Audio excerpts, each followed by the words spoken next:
Every college program that has anything to do with business, even the engineering programs now and the science programs are saying, if you can't articulate ideas, you have a problem. So they're training people how to do that. So I thought when I started talking to people that I would find a lot of people that know how to actually have conversations, important conversations. And it's not just business. In real life, we have challenges with difficult conversations. So what I found over the years is that the ability to actually hold those crucial conversations is probably one of the most important success factors. And I got to tell you, I've been in some tough conversations. I've negotiated union contracts. I've negotiated employment contracts. I've negotiated mergers and acquisitions. I've done, as of last count, $9 billion worth of mergers and acquisition transactions all over the world. I've been in 37 countries. I've observed this in so many different places. And heaven forbid you say anything that offends anybody, right?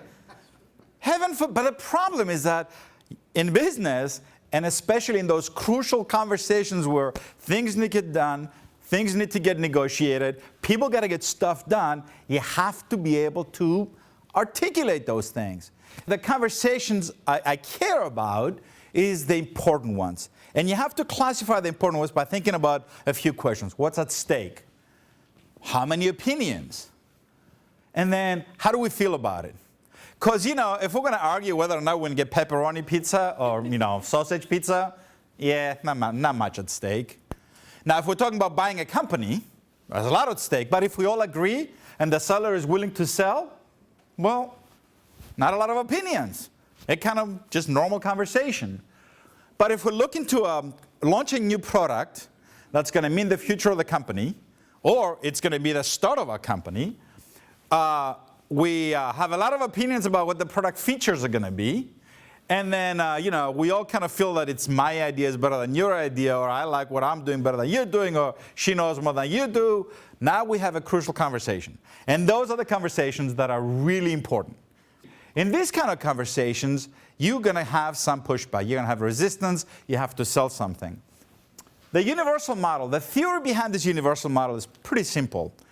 I see, I hear something. I tell myself a story. And then what do?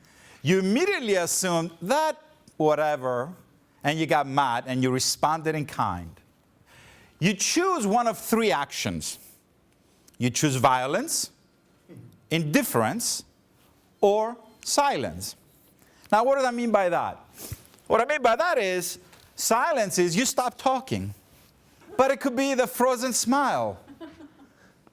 Frozen smile. Of course, I like it. Yeah, nice. But they're not going to do what you want them to do. Then there's violence. It's not always physical violence, right? Pushing people around. There's emotional sarcasm, right? It's just another form of violence. Or, indifferent. Don't care. Might be important to you, but So one of those three choices. Now, there's an interesting part. Every single one of us, has a preferred response mode. Know who you are. Everything depends on the stories you tell yourself. Learn to recognize others. That whole, that I get. It doesn't have to be that exaggerated. I can see somebody doesn't understand what I'm saying just by watching them just a little bit. So recognize. And then recognize how do you disrupt those patterns, right? And then, of course, gender, age, and cultural differences do play a role. In some countries, it is absolutely not only not polite, it is downright rude to express an opinion to somebody more senior than you. So you have to be able to recognize how others react. And then you have to manage that, yours and theirs. So it's not an easy thing to do, right? Well, being prepared for a situation like that is extremely important. Now, the 6 primitive interrogatives, right? Why, what, how, who, when, and where. So why am I having or planning to have this conversation?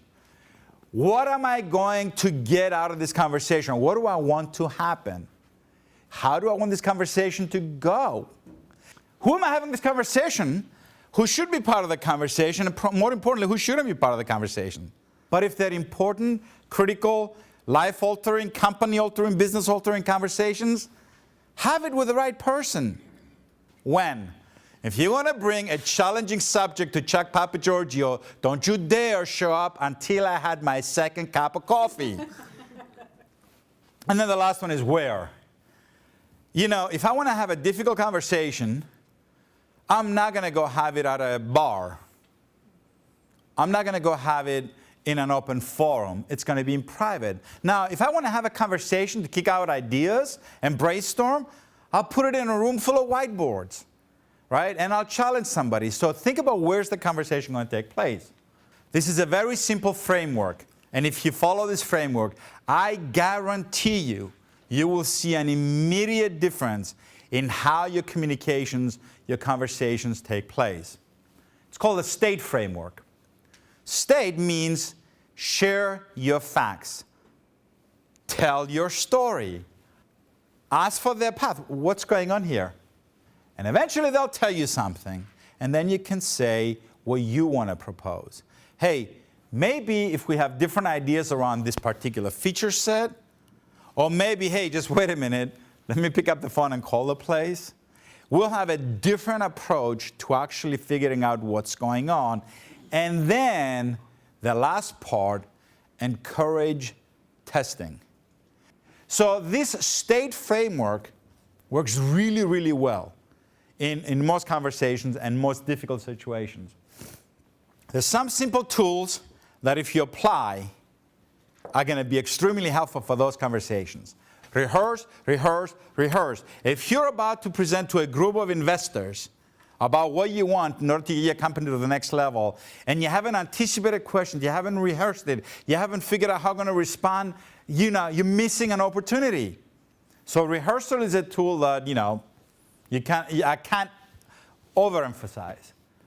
The other one is I language and open-ended questions. And let me demonstrate. You, young lady, are not doing what I want you to do. I'm not getting what I need from you. If you're going to ask somebody to do something for you, if you're going to challenge somebody, use I language. Take ownership. Because let me ask you this, in a difficult conversation, who's the only person you can absolutely control? You, right? So I language. The second one is open-ended questions. Is the project done? Yes. Or no? Do I know anything more? No. What are we with the budget development?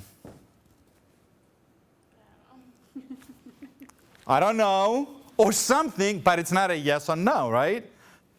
The other one is contrast. I see people explain what they want in voluminous terms, but they never tell you what they don't want. So, what I really want is for you to make an offer on what it would be worth for us to bring you on board. What I really don't want to do is to insult your intelligence or offer you not enough money to take the job. Contrasting gives people boundaries. So this way you avoid spiraling conversations. And then verbal jiu-jitsu, the whole notion that sometimes you have to be able to just turn somebody's words around.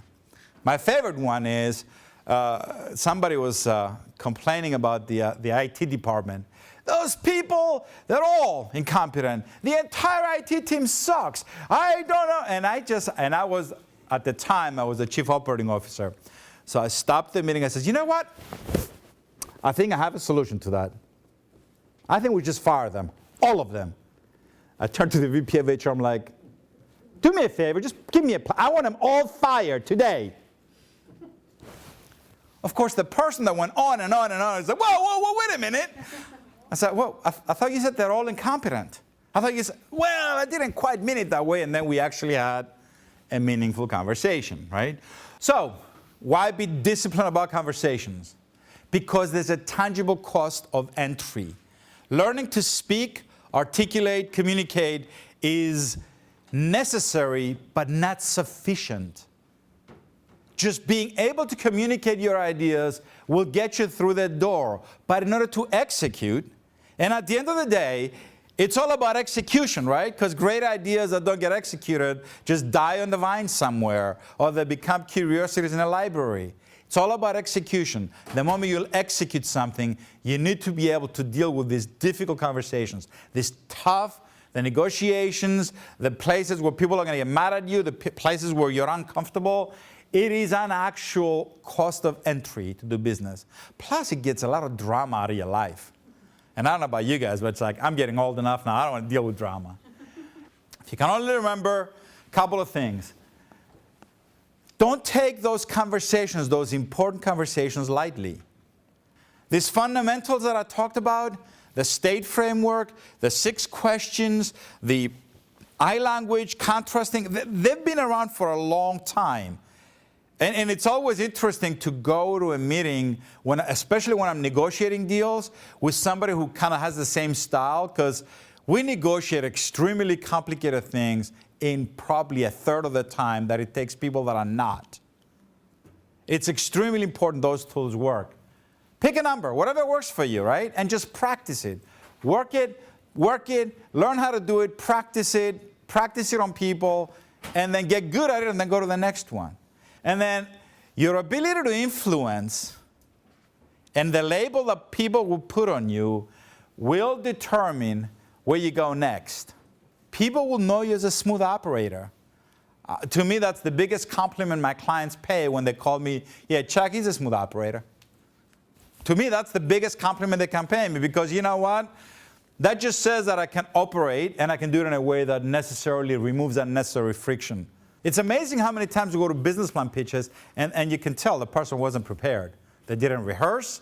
They don't have a script. And if you're not a good speaker, fine, use cue cards. Do whatever. Don't show up unprepared. Now, that's the end of my speaking notes, presentation, whatever you want to call it. Thank you.